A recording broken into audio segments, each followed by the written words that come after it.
Video बघणाऱ्या प्रत्येकाला महाप्रपंचतर्फे तेजस तुंगाचा सप्रेम जय शिवराय, सप्रेम जय श्रीराम. मित्रांनो, एक वाक्य आजपर्यंत आपण अनेकदा ऐकलेलं असेल, ते म्हणजे सापाला कितीही जरी दूध पाजलं, अर्थात साप दूध पीत नसतो, तर आपल्याकडे हे एक बोलीभाषेमध्ये असं बोललं जातं की सापाला कितीही जरी दूध पाजलं तरी तो गरळच ओकतो, तो विषच ओकतो. मात्र आपल्यालाच कळलं पाहिजे की आपल्या अवतीभोवती जो आहे तो साप आहे. सापाला घेऊन तुम्ही रात्री झोपताना जशी एखाद्याला सवय असते बघा उशी घेऊन झोपायची, तसं तुम्ही सापाला घेऊन नाही झोपू शकत. तो कधीही डसू शकतो, काहीही होऊ शकतं. त्यामुळे सापावर विश्वास ठेवता येत नाही, कधीच ठेवता येत नाही. आणि म्हणूनच कदाचित लोक साप पाळत नाहीत. पण काही जणांना घाणेरडी सवय लागलेली असते साप पाळायची. त्यातल्या त्यात हिरवे साप पाळायची अनेकांना घाणेरडी सवय लागली. आणि ही घाणेरडी सवय राजकीय लोकांना जरा जास्तच आहे. म्हणजे बघा ना, आता उबाठा गट सुद्धा किती हिरवळ झाली आहे सगळी.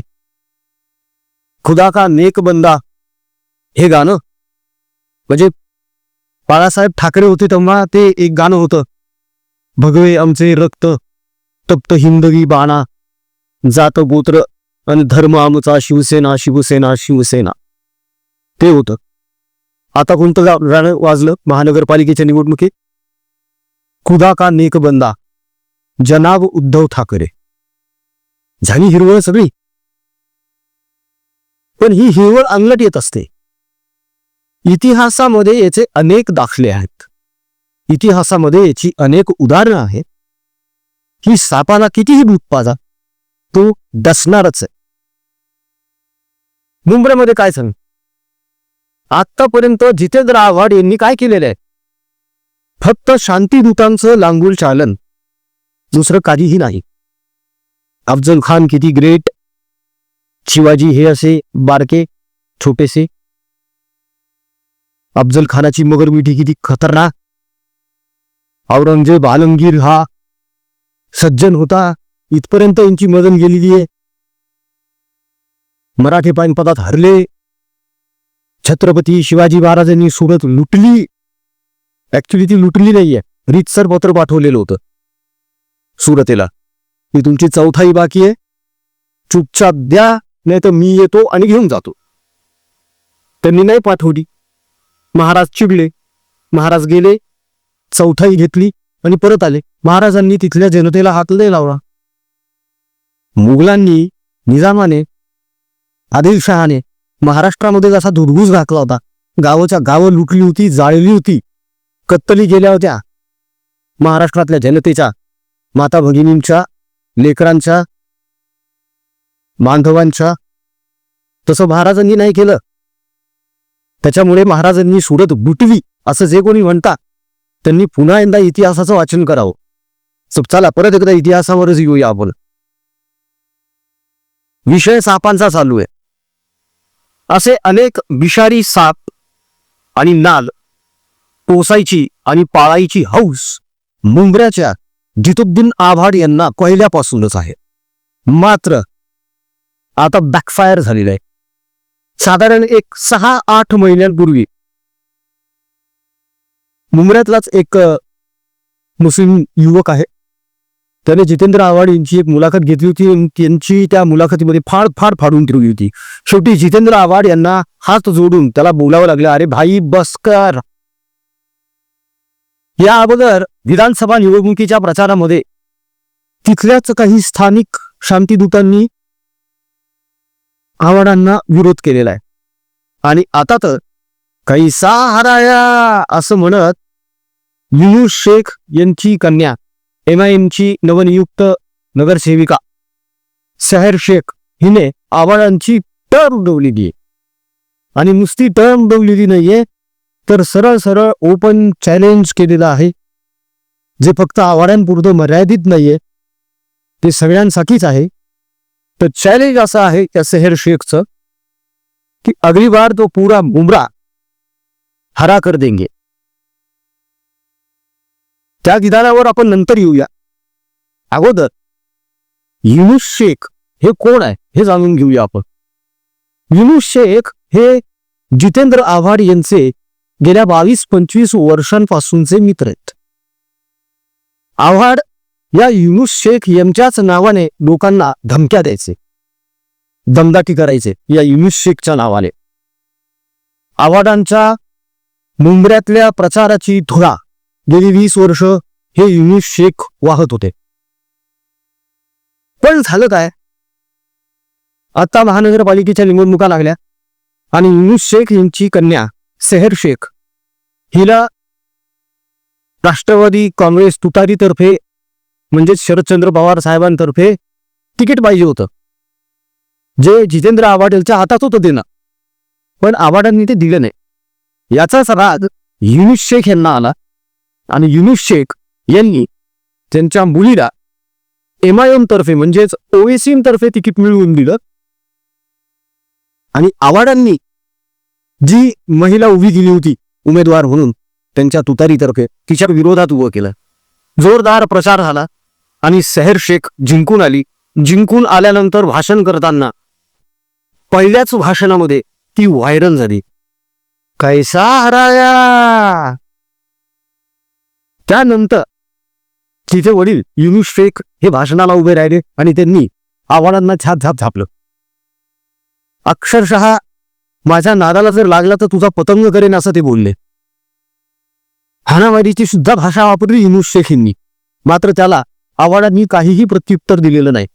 त्यानंतरच्याही पुढच्या एका सभेमध्ये युनुस शेख यांनी जितेंद्र आव्हाड यांनाच मुंबऱ्यामध्येच परत एकदा डिवचलं आहे, परत एकदा ओपन चॅलेंज केलेलं आहे.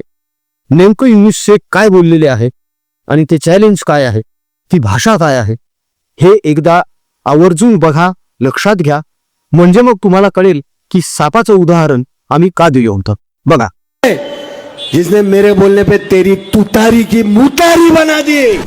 जे तो सभी जानते हैं, मैंने नाम रखा हूं और देख रहा होगा, अभी डायरेक्ट लाइव देख रहा होगा. जे कहाँ है अपना?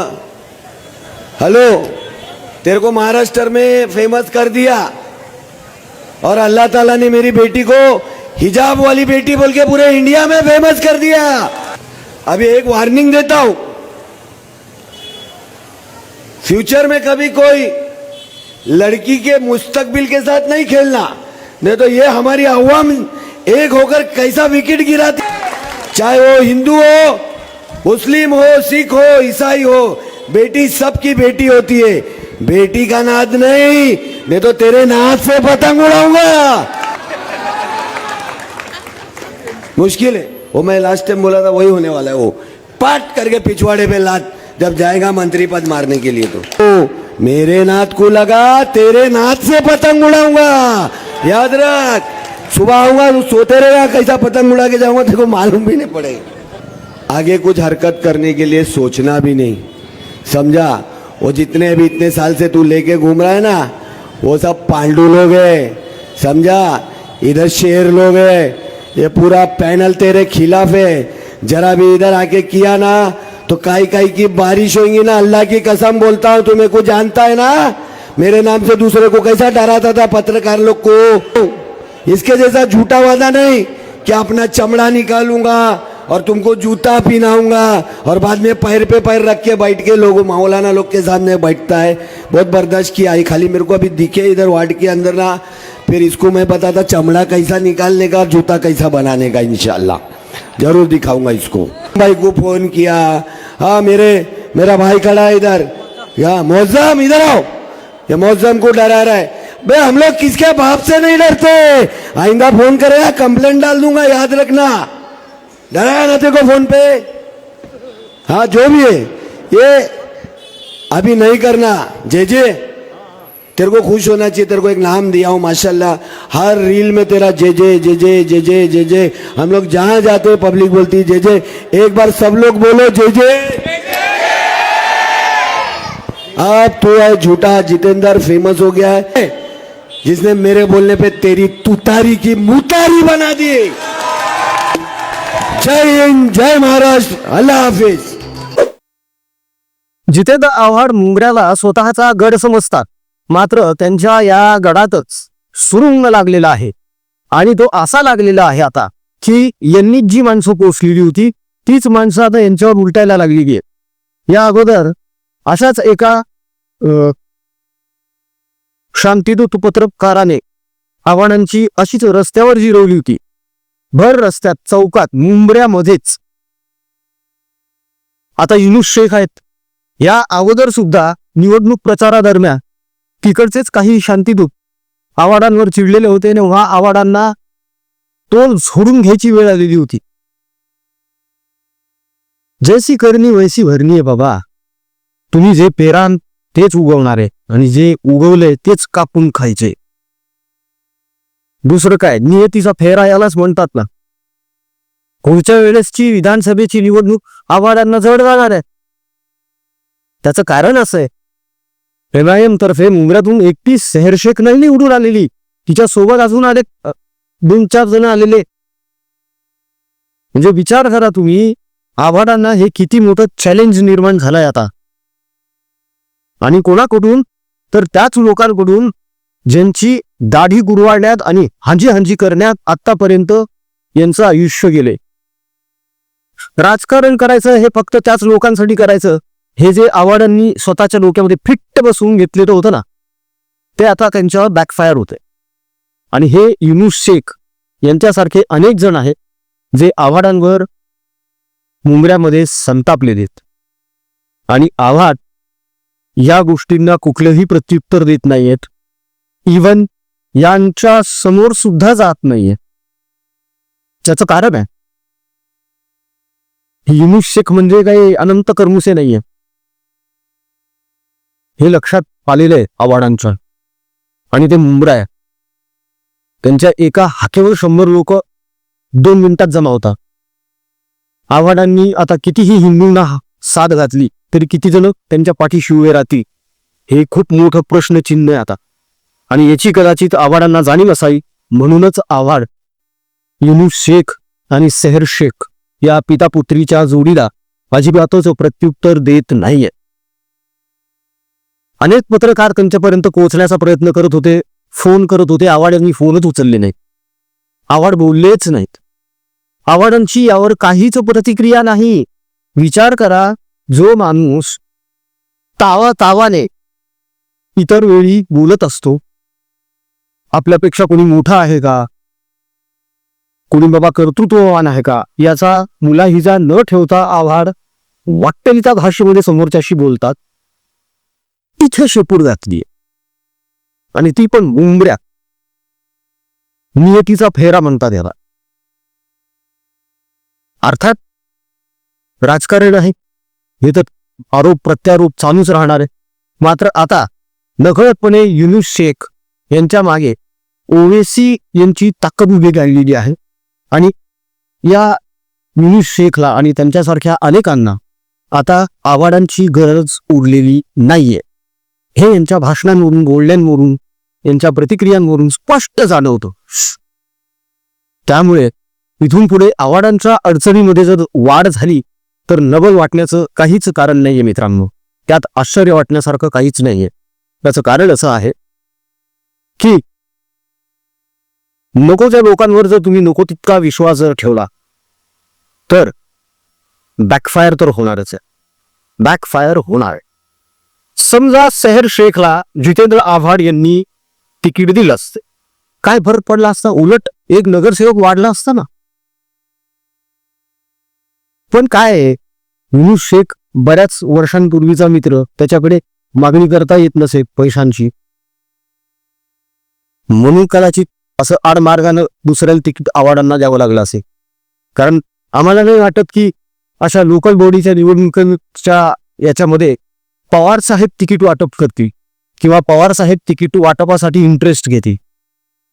जिथल्या तिथल्या नेत्याला पवार साहेबांनी जबाबदाऱ्या वाटून दिलेल्या होत्या आणि त्यांनी आपापलं काम केलं.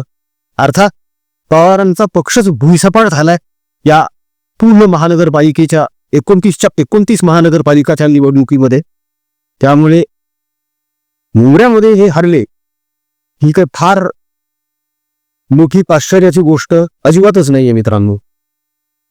मात्र आता हे बघायचं आहे की इथून पुढे जितेंद्र आव्हाड सेहर शेख आणि तिचे वडील युनुस शेख यांना काही प्रत्युत्तर देतात की असेच घरामध्ये स्वतःला कोंडून घेतात? कारण निवडणूक प्रचाराच्या दरम्यान देखील आव्हाड घराबाहेर पडलेले नव्हते फारसे.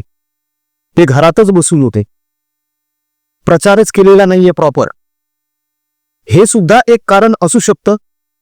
आव्हाडांचं जे राजकीय वजन आहे मुंबऱ्यातलं कमी होण्याचं, त्याचं हेही एक कारण असू शकतं. दुसरं कारण तर युनुस शेख यांनी स्वतःच दिलेलं आहे.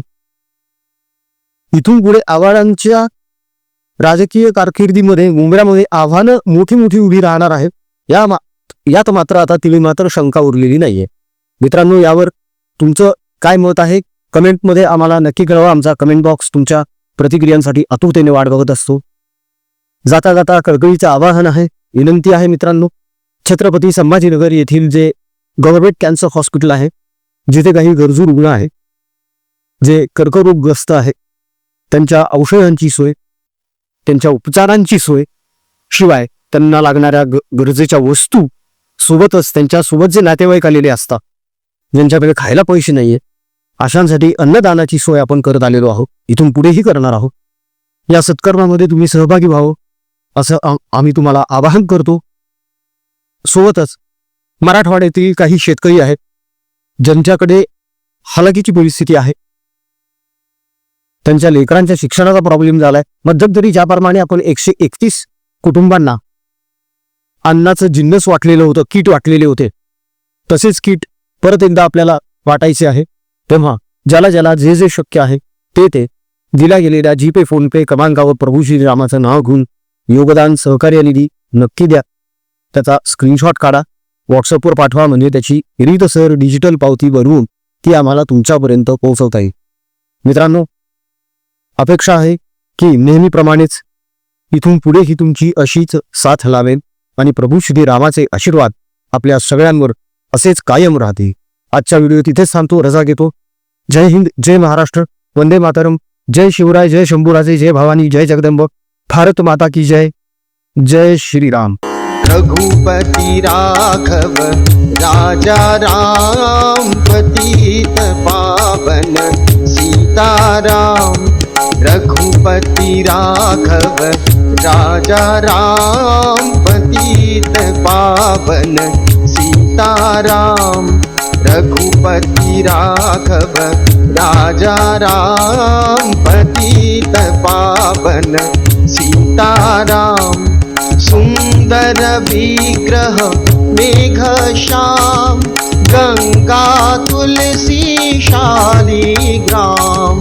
सुंदर विग्रह मेघश्याम, गंगा तुलसी शालिग्राम.